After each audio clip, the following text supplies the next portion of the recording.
Hey everybody, MrBookieboo here, and as you can see, things are really starting to come together here in the Lego City. I've been making a lot of great progress, I've been working hard, I've got a lot of the lighting in, I'm starting to fill in some of the smaller details that you'll see here and there. Things are really starting to pop here and I'm really excited. But before I go too far along, what I wanted to do today was actually answer one of the questions that I get asked pretty much all the time, and that is, MrBookieboo, what do you use for your tables for your city? Now, I know a lot of you already know the answer to this. So you're gonna shout it out probably. You're gonna tell me in the comments. But the reality is that I've actually learned a lot because this is like the fifth or sixth version of the city, and every time that I rebuild it, I learn something new. And every time, I just keep adding and iterating on it and just keep improving it. And I'll tell you, the most important part of the city is the foundation. The most important part of a house is the foundation, right? You have to have a good, solid foundation to build on for everything else to come together. Now, before you even get started worrying about like what am I gonna build my Lego city on, what you really need to do first is take an assessment and figure out where am I gonna put my Lego city. Now, you may have a room dedicated to Lego. You might have a small corner of a room. You might have a shelf, you might have, it just depends. You gotta look around. So before you even get started building a city, and I know it's hard to do because I just wanna like jump in and just like, start working on it myself. But before you even do that, what I would recommend is just like plan out the space that you have. Figure out, say, hey, I have this spare bedroom that I don't need anymore, or that's not in use. Maybe I can commandeer the whole room, maybe, or maybe I can just like take a wall of it or something, and assess like how many modulars do you have? How big do you want the city to be? What do you want to have in the city? It's a lot of compromise. For me, it was, obviously the modulars are kind of like the centerpiece for me, but I also wanted the trains, the mountains, Ninjago land here off to my side. So you have to figure out what exactly you want. I'd love to have a beach. I don't think I have room for it right now. It'd be really cool to have an airport. Again, that's a huge amount of real estate that I just don't have. So take that assessment and figure out what it is that you want and then see how that might fit into the room you have. Now, once you've done that, then you can start to look at your tables and figure out what exactly am I gonna do for the foundation, right? So before you go out and start spending money, what I would recommend is look around your house and see what you have. You might decide you might have a dining room table that nobody uses. You might have a folding table, a desk. It could be anything. And that could be a start for your city. It could be very inexpensive because you might already have it in the garage or in a room that's unused. So look around, see what you have.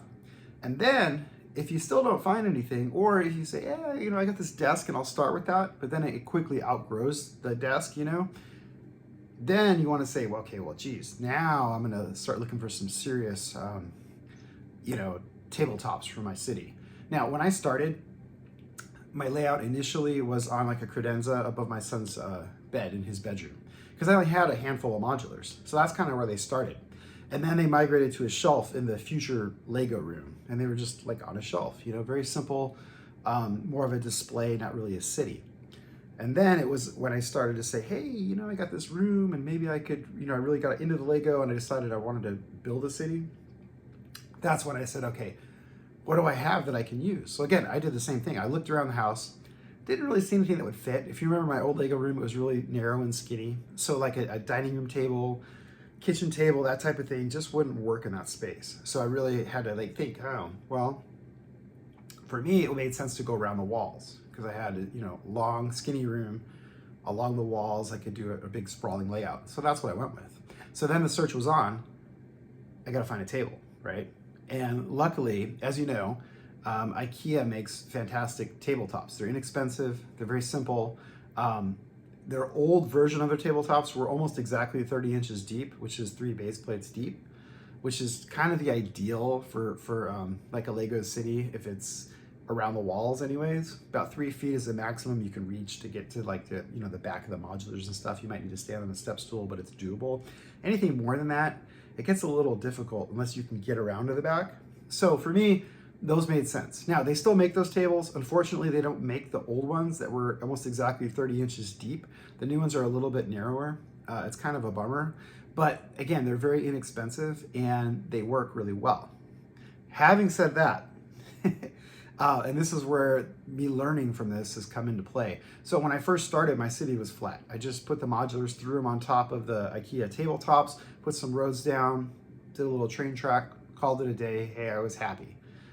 Soon enough, I started lighting up the city and I started thinking, oh man, I want to do some different things. I want a little more space. And that's, as you know, that's when I decided I raised it up. So I built the platforms. Once I started doing that, I started adding a lot of weight to the tabletops. Now, I'm going to show you. So the Ikea tabletops, they're what's known as a hollow core tabletop. So this is an example you can see here. So there's literally like cardboard, like a cardboard honeycomb. If you cut open an Ikea tabletop, it looks very similar to this, okay? And then there's like a very thin wood veneer on the top. And then usually at the ends, it's solid wood, but it's basically like a cardboard center. It's hollow. It's sturdy and it's strong, but up to only a certain point. Now, when you start adding, like I did, multiple levels, and you start adding like plywood sheets on top of the tabletops with the modulars on top of that, and more bricks and all kinds of stuff like I was doing, what I noticed is they started to sag in the middle.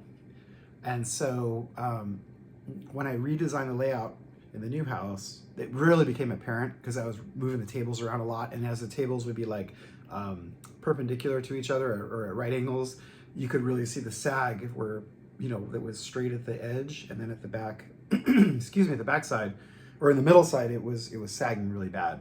So had to find another solution. And that is what I'm going to share with you right now. So let's go take a look. All right, so we are at the side of the layout. So if you look up, if I pan up here, you can see there's like the middle of the city where I was sitting a minute ago. This is the extreme edge of the layout, but this gives you a really good view of the strategy that I did for this new layout. Now, you're gonna notice this tabletop here and this one here. They look very similar, but they could be farther from the truth. These are really different. This is what's known as a solid core door. You can get these at like a home improvement store, a hardware store, a lumber yard, and they're basically doors. But the difference from the Ikea tabletop, which is this right here, is it's solid all the way through. Now, if I pan up, this is actually part of a solid core door that's been cut. And so you can see the difference. If you remember in the prior when I showed you that cardboard, this and a solid core door, it's all solid wood. It's particle board, but it's all glued together and it's really strong. You're not gonna get the same type of sagging that you would get in a hollow core tabletop with a solid core door. Now, these are a little bit more expensive than the Ikea tabletops, about double the price, maybe a little bit more. They weigh a lot more, but they're a really solid foundation because these things are not gonna flex. You can use this as like a workbench. People do use these as workbenches. So you buy them, they come unpainted, or you can get them primed white, and then you just get them. And the good thing is they come in sizes that actually are pretty suitable to Lego. So they come in about 30 inches wide, which is exactly 3 base plates. They come in 36, which this one is 36, because I wanted a little bit extra for the train tracks in the front here. But most of them are about 30 inches wide, and they're about 80 inches tall. So that's, you know, about 8 modulars or 8 base plates worth of space. So they're very, very efficient for working with Lego. They work really well. And you get them and you can just paint it black like I did. I just painted it just like the Ikea tabletop. So you just paint it black. And then, in fact, I reused my Ikea legs. So these are metal legs from Ikea. I believe they're called the O-leg. They're adjustable. So you can actually fine tune the height. It makes it super easy to level because my house is not straight. Most houses aren't that I know of. So you're gonna need to level it somehow. And you can get leveling feet or attachments for it to make that easier if you want to go with a fixed leg. Or if you have carpeting, it's even easier. But if you are like me and you're on like a stone floor, then the adjustable feet or the adjustable legs make it really easy to level everything. So these are just standard Ikea legs. They screw right into the solid core door on the top. And then you'll notice I've reused, because I want to kind of reuse these tabletops, because some of them weren't too bad with the sagging. So I took the best of the lot and I used these for the upper level or the second level of the city. And instead of using the wooden legs that I had made with the adjustable feet, I bought these. I found these on Amazon. These are just like, they're furniture legs. They're steel or metal, some type of a metal. and they're adjustable, so you can fine tune the height. They're a little more sturdy. They're a little bit easier. They're easier to work with than the feet that I had because I wasn't drilling through the tabletop to attach them. These attach from the bottom. There's a metal bracket, and they attach to the bottom surface of the tabletop. And I'm pretty happy with these so far. And what I've done, because you're going to say, MrBookieboo, you did the exact same thing. You just said that you had the problem with by adding another layer here with the sagging. So what I actually did for these Ikea tabletops is I actually put a 5th leg in the middle, in the very center of it, just to keep the middle from sagging. So I think it'll work. And again, the Ikea tabletops are fine if you're not adding too much weight. It's when you start adding platforms on top of platforms and a lot of lumber and a lot of, a lot of bricks, that's when you really start to run into trouble. And then again, for the top level here, this was actually the solid core door that I recycled. The other one is over here. So this was actually ripped in half. And again, you can really see how it's constructed and how sturdy it is. But so this is just my upper level that the modulars sit on for the 3rd level of the city. Now, again, the other advantage to having the city raised up, just real quick, because I know that also comes up a lot, is all the wiring in the track is hidden. So you can see here, you can see some of the wiring. It's really accessible. One of the things I was really happy about with this new design of the layout was this little aisleway. It's a little bit messy right now, but that's okay, because you can really see how I have all of the wires, and I can get to everything and service it and fix things if I need to. I can dust the back of the modulars, plus I have a lot of storage in this area. So this was a really neat feature. And best of all, as I pan this way, it also gives me a little bit more distance between the modulars and the mountains. And so I feel that it just really makes it look a lot more realistic. Because if you remember in the prior versions of the layout, the mountains were literally right against the modulars. And it just, I don't know, I was never quite happy with that, but I never really had a solution to it. This new arrangement gives me that solution. All right, so hopefully that helps you out with the planning of your own city. And again, so the important thing is, first step, plan it out. Look at what you have, look at the space you have, look around and see where are you gonna build this city. Number 2, look around your house and see what you have. You might already have some tables, a desk, a dining room table, something that you can use to put the city on. And then 3, once you've figured all that out and you kind of have an idea of where you're going, then start to look around and look at some different options for tabletops with an eye towards the future. Again, the Ikea tabletops are great.